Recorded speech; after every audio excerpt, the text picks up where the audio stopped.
بسم اللہ الرحمن الرحیم۔ غزوہ تبوک، رجب 9 ہجری۔ معرکہ موتا کا اثر رومی قوت کے حق میں اچھا نہ تھا۔ صرف 3,000 مسلمانوں نے 2 لاکھ رومی فوجیوں کی طاقت کو دبانے میں جو کامیابی حاصل کی تھی، اس کا شام کے پڑوسی عرب قبائل پر بڑا زبردست اثر ہوا، اور اب یہ قبائل آزادی و خود مختاری کے خواب دیکھ رہے تھے۔ لہٰذا رومیوں نے ایک فیصلہ کن جنگ کی ضرورت محسوس کی، جس میں وہ مسلمانوں کو ان کے اپنے گھر مدینہ منورہ کے اندر ہی صاف کر دیں۔ رومیوں سے ٹکراؤ کے لیے مسلمانوں کی تیاری۔ ادھر رسول اللہ صلی اللہ علیہ وسلم کو ان کی تیاری کا علم ہوا تو آپ نے ہر جگہ مسلمانوں کو نکلنے کی منادی کرائی اور غزوے کی جہد کا واضح طور پر اعلان فرمایا تاکہ لوگ مکمل تیاری کر لیں، کیونکہ زمانہ سخت گرمی کا تھا، لمبا سفر تھا، لوگ تنگی اور قحط سے دوچار تھے، پھل پک چکے تھے، سائے خوشگوار لگ رہے تھے اور لوگ اس میں قیام پسند کر رہے تھے۔ رسول اللہ صلی اللہ علیہ وسلم نے اہل ثروت کو تنگ دستوں کی تیاری کی ترغیب دی اور ان سے جو کچھ بن سکا لے آئے۔ سب سے پہلے حضرت ابوبکر صدیق رضی اللہ عنہ اپنا سارا مال لے آئے، جو 4,000 درہم تھا۔ رسول اللہ صلی اللہ علیہ وسلم نے پوچھا، "ہل ابقیت لأہلک شیئا؟ اپنے اہل کے لیے بھی کچھ باقی چھوڑا ہے؟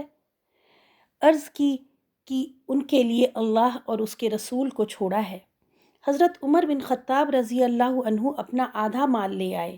حضرت عثمان بن عفان رضی اللہ عنہ نے کہا جاتا ہے کہ 10,000 دینار، پالان اور کجاوے سمیت 300 اونٹ اور 50 گھوڑے دیے، اور کہا جاتا ہے کہ انہوں نے 900 اونٹ اور 150 گھوڑے دیے۔ نبی صلی اللہ علیہ وسلم نے ان کے بارے میں فرمایا، ما ضر عثمان ما عمل بعد اليوم، آج کے بعد عثمان جو بھی کریں انہیں نقصان نہ ہوگا۔ حضرت عبد الرحمن بن عوف رضی اللہ عنہ 200 اوقیہ یعنی 8,000 درہم چاندی لائے۔ حضرت عباس رضی اللہ عنہ بہت سا مال لائے۔ حضرت طلحہ رضی اللہ عنہ، حضرت سعد بن عبادہ رضی اللہ عنہ اور محمد بن مسلمہ رضی اللہ عنہ وغیرہ بھی مال لے کر آئے۔ حضرت عاصم بن عدی 90 وسق یعنی 13,500 کلو کھجور لائے۔ بقیہ صحابہ نے بھی اپنی اپنی بساط کے مطابق صدقات کی لائن لگا دی، یہاں تک کہ کسی نے 1 مد، کسی نے 2 مد صدقہ کیا، چونکہ وہ اس سے زیادہ کی طاقت ہی نہیں رکھتے تھے۔ عورتوں نے اپنے زیورات تک بھیجے۔ تنگ دست صحابہ رضی اللہ عنہم آپ سے سواری طلب کرنے آئے۔ آپ صلی اللہ علیہ وسلم نے فرمایا، لا اجد ما احملکم علیہ تولوا واعینہم تفیض من الدمع حزنا الا یجدوا ما ینفقون۔ میں کچھ نہیں پاتا جس پر آپ لوگوں کو سوار کروں تو وہ اس حال میں واپس ہوئے کہ ان کی آنکھیں اس افسوس میں اشکبار تھیں کہ وہ خرچ کرنے کو کچھ نہ پا سکے۔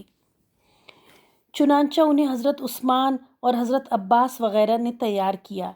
اس موقع پر منافقین نے چیم گوئیاں بھی کیں، چنانچہ جنہوں نے زیادہ خرچ کیا انہیں ریاکاری کے طعنے دیے، جنہوں نے کم خرچ کیا ان کا مذاق اڑایا، اور رومیوں سے ٹکراؤ کی جرأت پر رسول اللہ صلی اللہ علیہ وسلم کا بھی مذاق اڑایا۔ جب باز پرس ہوئی تو کہنے لگے، ہم تو محض دل لگی کر رہے تھے۔ ادھر منافقین اور بدوی بناوٹی عذر لے لے کر آئے اور نبی صلی اللہ علیہ وسلم سے غزوے میں شرکت سے رخصت کی اجازت چاہی۔ آپ نے اجازت دے دی۔ ان کے علاوہ بعض مسلمان محض سستی کی وجہ سے پیچھے رہ گئے۔ اسلامی لشکر راہ تبوک میں۔ اس تیاری کے بعد رسول اللہ صلی اللہ علیہ وسلم نے مدینے کا انتظام محمد بن مسلمہ رضی اللہ عنہ کو سونپا۔ بال بچوں پر علی بن ابو طالب کو نگران مقرر کیا۔ لشکر کا سب سے بڑا پرچم حضرت ابوبکر صدیق رضی اللہ عنہ کو دیا اور کئی لوگوں کو جھنڈے عطا فرمائے۔ مہاجرین کا جھنڈا حضرت زبیر رضی اللہ عنہ کو دیا، اوس کا جھنڈا اسید بن حضیر رضی اللہ عنہ کو، اور خزرج کا جھنڈا حباب بن منذر رضی اللہ عنہ کو دیا۔ جمعرات کے دن مدینے سے کوچ فرمایا۔ آپ صلی اللہ علیہ وسلم کے ساتھ 30,000 کا لشکر تھا اور منزل مقصود تبوک تھی۔ سواری اور توشے کی سخت قلت تھی۔ 18 آدمی ایک ہی اونٹ پر باری باری سوار ہوتے تھے اور لوگوں نے درختوں کے پتے کھائے، یہاں تک کہ ان کے ہونٹ سوج گئے۔ سواریوں کی قلت کے باوجود اونٹ ذبح کرنے پر مجبور ہوئے تاکہ ان کے معدے اور آنتوں کا پانی پی سکیں۔ لشکر تبوک کے راستے پر رواں دواں تھا کہ حضرت علی بن ابو طالب رضی اللہ عنہ آن ملے۔ وہ منافقین کے طعنے نہ برداشت کر سکے اور نکل آئے، لیکن رسول اللہ صلی اللہ علیہ وسلم نے انہیں واپس کر دیا اور فرمایا: اما ترضى ان تكون منی بمنزلتی ہارون من موسیٰ الا انہ لا نبی بعدی۔ کیا تم اس بات سے راضی نہیں کہ مجھ سے تمہیں وہی نسبت ہو جو حضرت موسیٰ علیہ السلام سے حضرت ہارون علیہ السلام کو تھی؟ البتہ میرے بعد کوئی نبی نہ ہوگا۔ صحابہ رضی اللہ عنہم رسول اللہ صلی اللہ علیہ وسلم کے ساتھ سمود کی سرزمین حجر میں اترے، اس کے کنویں سے پانی لیا اور آٹا گوندھا۔ آپ نے حکم دیا ان کے کنویں سے لیا ہوا پانی بہا دیں، گوندھا ہوا آٹا جانوروں کو کھلا دیں اور صرف اس کنویں سے پانی پئیں جس سے حضرت صالح علیہ السلام کی اونٹنی پانی پیا کرتی تھی۔ اور جب آپ سمود کے علاقے سے گزرے تو آپ صلی اللہ علیہ وسلم نے یہ بھی فرمایا: لا تدخلوا مساکن الذین ظلموا انفسہم الا ان تکونوا باکین ان یصیبکم ما اصابہم۔ ان ظالموں کی جائے سکونت میں گریہ کناں داخل ہونا مبادا تم پر بھی وہی مصیبت آن پڑے جو ان پر آئی تھی۔ پھر اپنا سر ڈھانپا اور تیزی سے چل کر وادی پار کر گئے۔ راستے میں رسول اللہ صلی اللہ علیہ وسلم ظہر اور عصر کی نمازیں، مغرب اور عشاء کی نمازیں اکٹھی پڑھتے تھے، جمع تقدیم بھی فرماتے اور جمع تاخیر بھی۔ تبوک میں اتر چکے تو حضرت ابو خیمشہ رضی اللہ عنہ آن ملے۔ یہ سچے مومن تھے، بغیر کسی عذر کے بچھڑ گئے تھے۔ سخت گرمی کا دن تھا۔ اپنے باغ میں آئے تو دیکھے دونوں بیویوں نے اپنے اپنے چھپر پانی کے چھینٹے دے کر آراستہ کر رکھے ہیں، کھانا اور ٹھنڈا پانی بھی فراہم کر رکھا ہے۔ انہوں نے کہا: رسول اللہ صلی اللہ علیہ وسلم تو سخت گرمی میں ہے اور ابو خیمشہ ٹھنڈے سائے، میٹھے پانی اور خوبصورت عورتوں میں؟ یہ انصاف نہیں، واللہ میں تم میں سے کسی کے چھپر میں داخل نہ ہوں گا یہاں تک کہ رسول اللہ صلی اللہ علیہ وسلم سے جا ملوں۔ تم دونوں میرے لیے توشہ تیار کر دو۔ انہوں نے ایسا ہی کیا۔ پھر ابو خیمشہ رضی اللہ عنہ اپنے اونٹ پر سوار ہوئے، تلوار اور نیزہ لیا اور چل پڑے، یہاں تک کہ رسول اللہ صلی اللہ علیہ وسلم سے اس وقت ملے جب آپ تبوک میں اتر چکے تھے۔ تبوک میں 20 دن۔ رومیوں کو تبوک میں رسول اللہ صلی اللہ علیہ وسلم کی آمد کا علم ہوا تو ان کے حوصلے ٹوٹ گئے، مقابلے کی ہمت نہ ہوئی اور وہ اندرون ملک بکھر گئے۔ رسول اللہ صلی اللہ علیہ وسلم نے 20 دن قیام فرما کر دشمن پر روب ڈالا اور وفود کا استقبال کیا۔ آپ صلی اللہ علیہ وسلم کے پاس ایلا کا حاکم یوحنا بن رویبہ آیا، اس کے ساتھ جربا، ازرح اور مینا کے بھی وفود تھے۔ انہوں نے جزیہ دینے کی شرط پر صلح کی مگر مسلمان نہ ہوئے۔ رسول اللہ صلی اللہ علیہ وسلم نے یوحنا کو ایک تحریر دی جس میں اسے اور باشندگان ایلا کو امان دی اور ان کی کشتیوں اور قافلوں کو سمندر اور خشکی میں ضمانت دی اور آمد و رفت کی آزادی عطا فرمائی، اور یہ کہ کسی نے کوئی گڑبڑ کی تو اس کا مال اس کی جان کے آڑے نہ آ سکے گا۔ اسی طرح آپ صلی اللہ علیہ وسلم نے ایک تحریر جربا اور ازرح کے باشندوں کے لیے لکھی جس میں ان کو امان دی اور یہ کہ ان پر ہر رجب میں 100 دینار واجب الادا ہوں گے۔ اہل مینا نے آپ سے چوتھائی پھل کی ادائی پر صلح کی۔ دومت الجندل کے عقیدر کی گرفتاری۔ رسول اللہ صلی اللہ علیہ وسلم نے حضرت خالد بن ولید رضی اللہ عنہ کو 420 سواروں کی معیت میں دومت الجندل کے عقیدر کی طرف روانہ کیا اور فرمایا: انکا ستجدوہ یصید البقر، تم اسے نیل گائے کا شکار کرتے ہوئے پاؤ گے۔ حضرت خالد رضی اللہ عنہ تشریف لے گئے۔ جب فاصلہ اتنا رہ گیا کہ قلعہ نظر آ رہا تھا تو ایک نیل گائے نکلی اور قلعے کے دروازے پر سینگ رگڑنے لگی۔ عقیدر اس کے شکار کو نکلا، مگر خالد رضی اللہ عنہ نے خود عقیدر کو شکار کر لیا اور اسے گرفتار کر کے نبی صلی اللہ علیہ وسلم کی خدمت میں پیش کیا۔ آپ صلی اللہ علیہ وسلم نے جان بخشی فرمائی اور 2000 اونٹ، 800 غلام، 400 زرہوں اور 400 نیزوں پر صلح فرمائی۔ اس نے ایلا اور مینا والوں کی شرائط پر جزیہ بھی دینے کا اقرار کیا۔ مدینے کو واپسی۔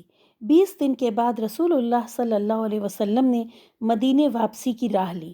راستے میں آتے جاتے 30 دن لگے۔ اس طرح رسول اللہ صلی اللہ علیہ وسلم کل 50 دن مدینے سے باہر رہے۔ راستے میں لشکر ایک گھاٹی سے گزرا، لوگوں نے وادی کی راہ لی اور رسول اللہ صلی اللہ علیہ وسلم نے گھاٹی کا راستہ اختیار کیا۔ آپ صلی اللہ علیہ وسلم کے ساتھ صرف حضرت عمار رضی اللہ عنہ تھے جو اونٹنی کی نکیل تھامے ہوئے تھے، اور حضرت حذیفہ بن یمان رضی اللہ عنہ تھے جو اونٹنی کو ہانک رہے تھے۔ موقع غنیمت جان کر 12 منافقین نے قتل کے ارادے سے آپ صلی اللہ علیہ وسلم کا پیچھا کیا اور آپ کے انتہائی قریب آ گئے۔ یہ چہروں کو ڈھاٹا باندھے ہوئے تھے۔ آپ نے حضرت حذیفہ رضی اللہ عنہ کو بھیجا کہ ان کی سواریوں کے چہروں پر اپنی ڈھال سے ضرب لگائیں۔ انہوں نے ضرب لگائی تو اللہ نے منافقین پر رعب ڈال دیا اور وہ تیزی سے بھاگ کر لوگوں میں جا ملے۔ رسول اللہ صلی اللہ علیہ وسلم نے حذیفہ رضی اللہ عنہ کو ان کے نام بھی بتلائے اور ان کا ارادہ بھی، چنانچہ انہیں رسول اللہ صلی اللہ علیہ وسلم کا رازداں کہا جانے لگا۔ مسجد ضرار کا انہدام۔ منافقین نے ضرر رسانی، کفر، مومنین میں تفریق اور اللہ اور اس کے رسول سے جنگ کرنے والوں کو گھات کی جگہ فراہم کرنے کے لیے قباء میں ایک مسجد بنائی تھی اور رسول اللہ صلی اللہ علیہ وسلم سے گزارش کی تھی کہ آپ اس مسجد میں ان کے لیے نماز پڑھ دیں۔ اس وقت آپ تبوک کے لیے تیار ہو رہے تھے۔ آپ صلی اللہ علیہ وسلم نے فرمایا، اِنَّا عَلَىٰ سَفَرٍ وَلَٰكِنْ اِذَا رَجَعْنَا اِنشَاءَ اللَّهِ۔ ابھی تو ہم سفر پر ہیں، البتہ واپس آئیں تو انشاءاللہ۔ لیکن جب آپ تبوک سے واپسی میں ذی اوان میں اترے اور مدینہ 1 دن یا اس سے بھی کم وقت کے فاصلے پر رہ گیا تو حضرت جبریل علیہ السلام نے نازل ہو کر مسجد کی اصل حقیقت بتائی اور نماز پڑھنے سے منع کیا۔ چنانچہ رسول اللہ صلی اللہ علیہ وسلم نے آدمی بھیج کر اسے جلا کر مسمار کرا دیا۔ اہل مدینہ کی طرف سے رسول اللہ صلی اللہ علیہ وسلم کا استقبال۔ جب مدینے کے آثار دکھائی دینے لگے تو نبی صلی اللہ علیہ وسلم نے فرمایا، ہٰذِہِ طَابَۃُ وَہٰذِہِ أُحُدٌ جَبْلٌ يُحِبُّنَا وَنُحِبُّهُ۔ یہ رہا طابہ اور یہ رہا احد، یہ وہ پہاڑ ہے جو ہم سے محبت کرتا ہے اور جس سے ہم محبت کرتے ہیں۔ ادھر لوگوں نے آپ کی آمد کی خبر سنی تو استقبال کے لیے عورتیں، بچے اور بچیاں نکل پڑیں جو یہ شعر گنگنا رہی تھیں، طلع البدر علینا من ثناءۃ الوداع وجب الشکر علینا ما دعا اللہ داع۔ ہم پر ثنیۃ الوداع سے 14ویں کا چاند طلوع ہوا، جب تک پکارنے والا اللہ کو پکارے ہم پر شکر واجب ہے۔ آپ صلی اللہ علیہ وسلم تشریف لائے، مسجد میں داخل ہوئے، 2 رکعت نماز پڑھی اور لوگوں سے ملنے کے لیے بیٹھ گئے۔ مخلفین۔ جو منافقین پیچھے رہ گئے تھے انہوں نے آ کر معاذرت کی اور قسمیں کھائیں۔ آپ صلی اللہ علیہ وسلم نے ان کا ظاہر قبول کر لیا اور باطن اللہ کے حوالے کر دیا۔ 3 سچے مومن بھی آئے جو پیچھے رہ گئے تھے اور وہ یہ تھے، کعب بن مالک، مرارہ بن ربیع اور ہلال بن امیہ رضی اللہ عنہم۔ انہوں نے سچ سچ کہا، کوئی عذر نہیں تراشا۔ نبی صلی اللہ علیہ وسلم نے حکم دیا کہ اللہ کے فیصلے کا انتظار کریں اور مسلمانوں کو حکم دیا کہ ان سے بات نہ کریں۔ چنانچہ ان کے لیے لوگ بدل گئے، زمین انجانی ہو گئی، وہ اپنے آپ سے تنگ آ گئے اور دنیا اندھیر ہو گئی۔ 40 دن گزرے تو مزید حکم آیا کہ اپنی عورتوں کے قریب بھی نہ جائیں۔ 50 دن پورے ہوئے تو اللہ تعالیٰ نے ان کی قبولیت توبہ کی آیت نازل کی، فرمایا، وعلى الثلاثة الذين خلفوا حتى إذا ضاقت عليهم الأرض بما رحبت وضاقت عليهم أنفسهم وظنوا أن لا ملجأ من الله إلا إليه ثم تاب عليهم ليتوبوا إن الله هو التواب الرحيم۔ اور اللہ نے ان 3 آدمیوں کی بھی توبہ قبول کی جن کا معاملہ مؤخر کر دیا گیا تھا، یہاں تک کہ جب زمین اپنی کشادگی کے باوجود ان پر تنگ ہو گئی، ان کی جان پر بن آئی اور انہوں نے یقین کر لیا کہ اللہ سے بھاگ کر پناہ کی کوئی جگہ نہیں، اگر ہے تو اسی کی طرف ہے، تو اللہ نے ان پر مہربانی کی تاکہ وہ توبہ کریں، یقیناً اللہ توبہ قبول کرنے والا رحیم ہے۔ اس سے مسلمانوں اور پیچھے رہ جانے والوں میں خوشی کی لہر دوڑ گئی۔ لوگوں نے ایک دوسرے کو خوشخبری اور مبارکباد دی، انعام دیے اور صدقے کیے، اور یہ ان کی زندگی کا مبارک ترین دن تھا۔ اس موقع پر بعض آیتوں نے منافقین کا بھانڈا پھوڑ دیا، ان کے جھوٹ کا راز کھول دیا اور سچے مومنین کو بشارتیں دی، پس سب تعریف تمام جہانوں کے پروردگار کے لیے ہے۔ رسول اللہ صلی اللہ علیہ وسلم رجب سن 9 ہجری میں تبوک سے واپس ہوئے۔ اسی مہینے نجاشی شاہ حبشہ اسہمہ بن اجبر نے وفات پائی۔ رسول اللہ صلی اللہ علیہ وسلم نے مدینے میں ان کی غائبانہ نماز جنازہ پڑھی۔ پھر شعبان 9 ہجری میں آپ صلی اللہ علیہ وسلم کی صاحبزادی حضرت ام کلثوم رضی اللہ عنہا نے وفات پائی۔ آپ صلی اللہ علیہ وسلم نے ان کی جنازہ پڑھی، بقیع میں دفن فرمایا اور سخت غمگین ہوئے۔ حضرت عثمان سے فرمایا، لو کانت عندی ثالثۃ لزوجتکھا، اگر میرے پاس تیسری لڑکی ہوتی تو اس کو بھی تمہیں سے بیاہ دیتا۔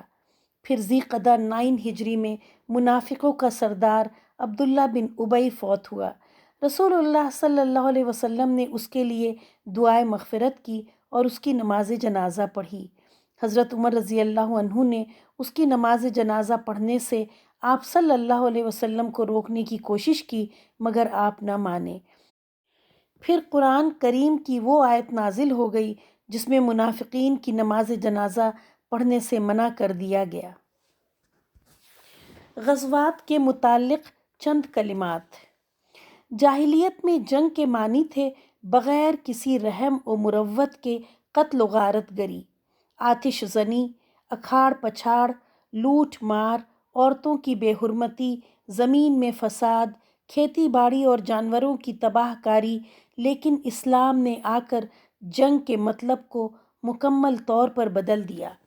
چنانچہ اس نے جنگ کو مظلومین کی مدد، ظالموں کی سرکوبی، زمین پر امن و امان پھیلانے، عدل قائم کرنے، کمزوروں کو طاقتوروں کے چنگل سے چھڑانے، بندوں کو بندوں کی عبادت سے نکال کر اللہ کی عبادت کی طرف لگانے اور باطل ادیان کے ظلم سے اسلام کے عدل کی طرف لانے کا ذریعہ بنا دیا۔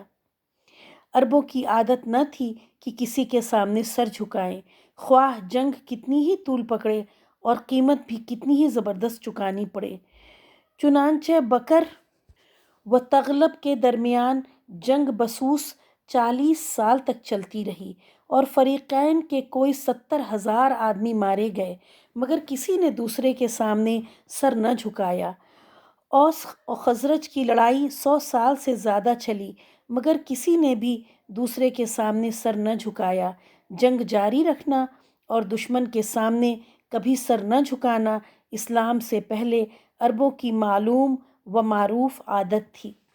پھر رسول اللہ صلی اللہ علیہ وسلم دین اسلام لے کر آئے تو عرب نے آپ صلی اللہ علیہ وسلم کا بھی اسی اسلوب سے سامنا کیا اور آپ کو بھی میدان جنگ تک گھسیٹ لائے، لیکن آپ نے ایک دوسرے ہی اسلوب سے ان کا سامنا کیا جو نہایت حکیمانہ تھا، یہاں تک کہ ان کا ملک فتح کرنے سے پہلے ان کے دل جیت لیے۔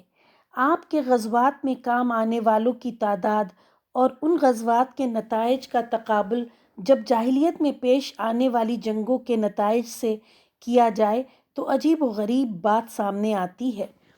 آپ کے غزوات اور جنگوں میں قتل ہونے والے سارے مسلمان، مشرکین اور یہود و نصارہ کی تعداد مجموعی طور پر کم و بیش 1000 بنتی ہے، اور ان غزوات میں جو مدت صرف ہوئی وہ 8 سال سے زیادہ نہیں، مگر اتنے تھوڑے عرصے میں اتنا معمولی سا خون بہا کر آپ نے تقریباً پورے جزیرہ عرب کو اپنا تابع فرمان بنا لیا، اور اس کے اطراف و اکناف میں امن و امان کا دور دورہ ہو گیا۔ کیا آپ سمجھتے ہیں کہ یہ تلوار کی قوت سے ممکن ہے؟ بالخصوص ان لوگوں کے لیے جو معمولی بات پر نہ ختم ہونے والی جنگ چھیڑ دیتے تھے اور ہزاروں پر ہزار افراد قربان کرتے جاتے تھے، مگر یہ سوچ بھی نہیں سکتے تھے کہ دوسرے فریق کے سامنے سر جھکائیں گے۔ ہرگز نہیں، بلکہ آپ نے جو کچھ پیش فرمایا وہ نبوت اور رحمت تھی، رسالت اور حکمت تھی، دعوت اور معجزہ تھا، اور اللہ کا فضل اور اس کی نعمت خاص تھی۔